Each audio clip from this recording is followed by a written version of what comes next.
তুমি ছাড়া তো আমার আর কেউ নাই। আল্লাহ গো, তুমি যদি মাফ না করো কে আমাকে মাফ করবে? তুমি যদি মাফ না করো কে আমাকে মাফ করবে? তুমি যদি আমাকে মাফ করো তাহলে তোমার কোনো দিকে কমবে না, তুমি যদি আমাকে মাফ না করো তোমার কোনো দিকে বাড়বে না।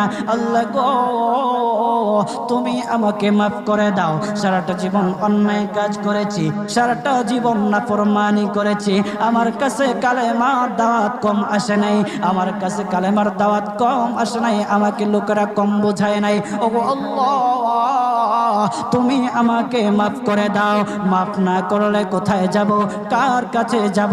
বাবা যখন মারে তখন মার কাছে আশ্রয় নেওয়া যায়, মা যখন প্রহার করে তখন বাবার কাছে আশ্রয় নেওয়া যায়, বাবা মা যখন প্রহার করে তখন দুনিয়ার কারো না কারো কাছে আশ্রয় নেওয়া যায়।